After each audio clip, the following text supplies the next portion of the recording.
Title: Whipped if I go no contact with my mom and siblings, because they say my terminally ill father deserves forgiveness, even though he never apologized for what he did to me. When my father called me last week, I didn't recognize his voice. It wasn't the strong, booming sound I grew up with, the one that could make a whole room freeze when he was angry. It was thinner, weaker, trembling at the edges like a candle flame in the wind. He said, "I don't have long left, sweetheart." I said, "Then maybe you should spend that time apologizing to the right people." And I hung up. Now my whole family thinks him a monster. Let me explain. My father was never the kind of bad people talk about in movies. He wasn't drunk or violent or visibly cruel. He was the kind of bad that hides behind charm. The kind that smiles at neighbors and asks about their kids, then turns around and slices you apart in private, carefully, surgically, so no one else sees the blood. When I was 12, he made me believe I was the problem, that I was too sensitive, too emotional, too dramatic. He mocked me for crying, laughed when I was scared, and punished me for talking back. But the worst thing he did was the way he twisted my mind.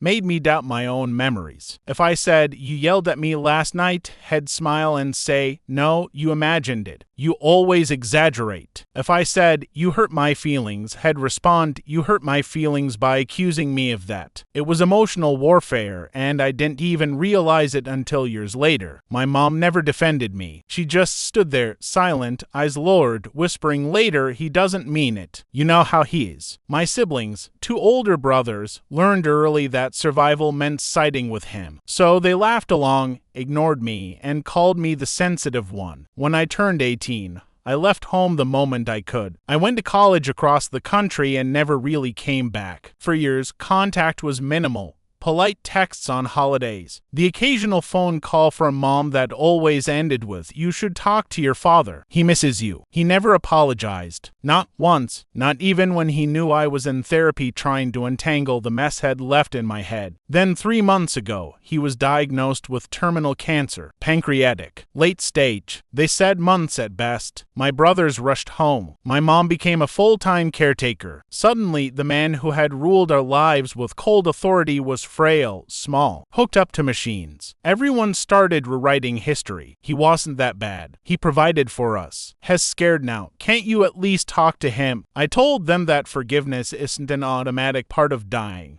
that it has to be earned. But they kept insisting, saying things like, "He said he's sorry now." Except he wasn't sorry for what he did to me. He apologized for not being around more, for having high standards, for making mistakes. But he never said the words that actually mattered. "I'm sorry for gaslighting you. I'm sorry for making you feel crazy. I'm sorry for breaking you down." When I pointed that out, my mother said, "Has too sick to get into details. You should just accept the gesture." The gesture, like forgiveness, was a gift he was entitled to receive, not one I had the right to withhold. Then 2 days ago, I visited him for what might be the last time. My brother said he wanted to see me before it's too late. I almost didn't go, but some stupid, aching part of me wanted closure. When I walked into his hospital room, he smiled like nothing had ever happened. "You came," he said. I nodded. "You look good." Still stubborn, I see. And that was it. No apology, no acknowledgement. Just that same smirk, softer now because his face was thinner but the same. I told him, "You hurt me." He sighed. "I already said I'm sorry." I said, "No, you said you regret things. That's not the same." He smiled sadly, like I was a child again who didn't understand the world. Sweetheart, at my age, regret is apology. Something inside me went cold. I said, then maybe at my age, silence is forgiveness. And I walked out. Now my family won't stop calling. My mom says I crushed a dying man's spirit. My brothers say, "Has our father..."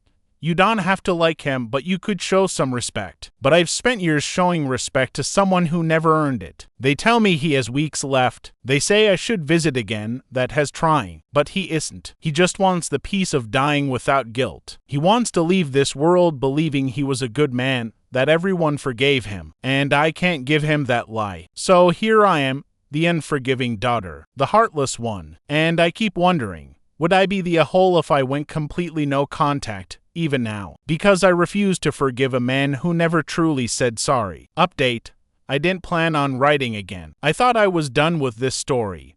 done with him, but death has a way of reaching even through silence. A few days after my last post, my mom called again. I almost didn't answer, but something in me, that old reflex of guilt, made me pick up. Her voice was trembling. "He wrote you something," she said. I didn't respond. She added, "A letter. He said it's for you only." I said, "Then he can give it to me himself." She was quiet for a moment and then whispered, "Has not conscious anymore." That stopped me cold. I didn't know what to feel. Relief, sadness, anger, or all three tangled together. He was still alive but slipping. My brothers were already at the hospital and Mom begged me to come. "Just to take the letter," she said. "You don't even have to read it." Against my better judgment, I went. The drive to the hospital felt surreal. Everything looked too normal. Sunlight on cars, people walking their dogs, while my entire childhood was sitting in a hospital bed, waiting to disappear. When I walked in, he was sleeping, or maybe not sleeping,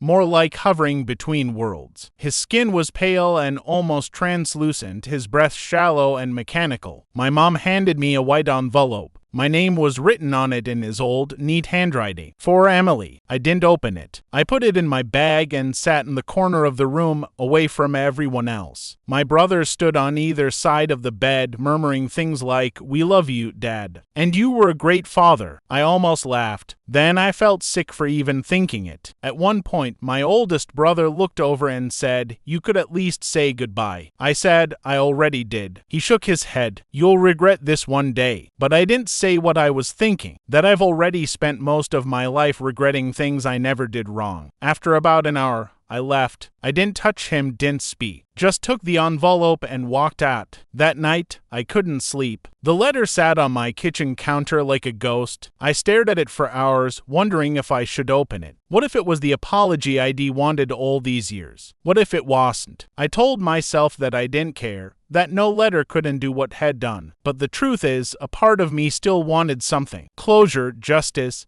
maybe even validation. Something that made the years of pain mean something. Around 2 a.m., I finally opened it. There were 3 pages. His handwriting was shaky, uneven, but familiar. The first line hit me like a punch. "I know you'll never forgive me, and maybe you shouldn't." For a second, I thought, maybe he understood. Maybe he was finally taking responsibility. But as I read on, the hope faded. "I didn't mean to hurt you. I only wanted to make you stronger. The world isn't kind to soft people, and I didn't want you to be eaten alive. Everything I said, everything I did, it was to prepare you." There it was. The justification. The same old story, wrapped in the language of regret. "You were always too emotional, and I thought tough love would help. I see now that I went too far sometimes, and am sorry if that damaged you. But I never stopped loving you." That one word, "if," made my hands shake. He still didn't get it. He didn't regret the abuse itself, only the outcome, only the fact that it made me leave. His apology wasn't for what had done. It was for how it made him feel.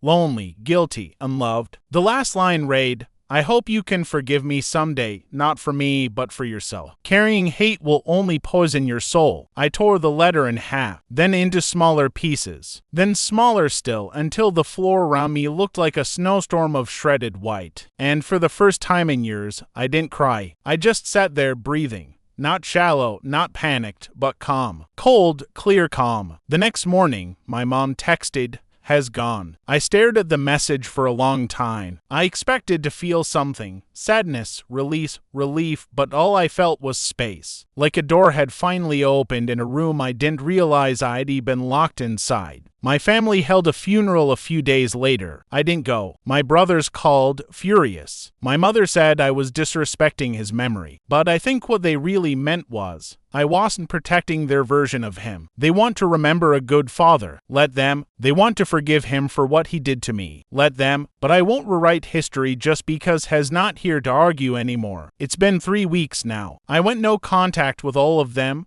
blocked their numbers, muted their group chat. My therapist says this kind of silence is not cruelty, it's self-defense. I believe her. Sometimes, though, I still think about that last line, about how he said forgiveness was for me, not him. Maybe he was half right. Forgiveness is about freeing yourself, but forgiveness without accountability isn't freedom. It's surrender. I don't hate him. I don't love him. I just release him. And maybe that's the closest thing to forgiveness hell ever get. Whipped up. Maybe some people will say yes, that I should have gone to the funeral, said goodbye, given him that peace. But I've spent too much of my life giving him peace at the cost of my own. And this time, for once, I chose me. Final update. 1 year later, it's been a year since my father died. You'd think time would dull everything, that the sharp edges of anger and grief would wear down to something smooth, manageable. But the truth is, time doesn't heal when people won't let you rest. For a while, I was okay. I was working, living alone, finally breathing without guilt for choosing peace over obligation. Then the messages started. First, a text from my brother. We need to talk. It's about Dad's will. I ignored it. Then another. It affects you too. Please answer. I didn't. 2 weeks later, my mother called from an unknown number. I let it go to voicemail. Her voice, small and tired, said, "He left you something, Emily. Just please come by." I didn't want anything from him. Not money. Not things. Certainly not one last attempt to manipulate me from beyond the grave. But curiosity is cruel. It crawls into you when you least expect it. So I went. Their house hadn't changed. Same creaking stairs, same smell of polished wood and old regret. Walking inside felt like stepping into a preserved version of my childhood, frozen in dust and denial. My brothers were there, sitting stiffly on the couch. My mother looked older, her hair thinner, her eyes red-rimmed. On the table sat a small wooden box with my name carved into it. No one spoke as I sat down. Finally, my mother pushed the box toward me. "He wanted you to have this," she said. "And before you say anything, note, it's not money. It's something personal." I almost laughed. Had never given me anything personal in his life. Inside the box was a single envelope and an old photograph. Me, about 6 years old, sitting on his shoulders. I was smiling. He wasn't. Under the photo was a folded note, sealed with the same careful handwriting I'd seen before. My hands shook as I opened it. "Emily, if you're reading this, I'm gone. I don't know if you came to the funeral. I don't know if you'll ever forgive me. But I hope you're still here. Still fighting, still living. I've thought a lot about what you said before you walked out that day. That regret isn't apology. You were right. I didn't know how to apologize because I spent my whole life believing I was justified. I don't expect you to forgive me, but I want to leave you something that's not pain. In the attic, there's a box labeled 1999. It's full of home videos. Watch them, or don't, but they might help you see that not everything was as dark as what you remember. Love, Dad. I stared at the letter for a long time. Part of me wanted to rip it apart, the way I'd shredded the last one. But something about that line, not everything was as dark as what you remember, felt like a dare. So I went upstairs. The attic smelled like dust and ghosts. The 1999 box was easy to find. Inside were old VHS tapes, labeled in his handwriting. Christmas 1999, family picnic, first day of school, Dad's birthday. I don't even know why I did it. Maybe I wanted proof that I hadn't imagined the bad parts. Or maybe proof that somewhere inside him, there was something good. I borrowed an old player from my neighbor and started watching. The first few tapes were innocent enough. Birthday candles, laughter, my mother smiling awkwardly at the camera, and him, always behind it, narrating, controlling. But then, one tape stood out. It was unlabeled. I pressed play. The footage was shaky, filmed inside our old living room. I was sitting on the floor, maybe 12 years old, doing homework. My father's voice came from behind the camera. "Why are you crying?" My younger self didn't answer. "You think you're a victim, huh?" Still silence. "You don't even know what real pain is." And then he laughed softly. The camera lingered on my face as I wiped my eyes, whispering something you could barely hear. "I just wanted you to love me." He zoomed in and turned the camera off. I sat frozen for a long time. That tape wasn't a confession. It was evidence. Evidence of what he was and what I had spent years trying to convince everyone of. The next day, I called my mother. She sounded cautious, almost frightened. "Did you watch them?" "Yes," I said. "All of them." There was silence on the line. Then she whispered, "He didn't mean. Don't say that." I could hear her breathing, shaky, small. Then she said something that nearly broke me.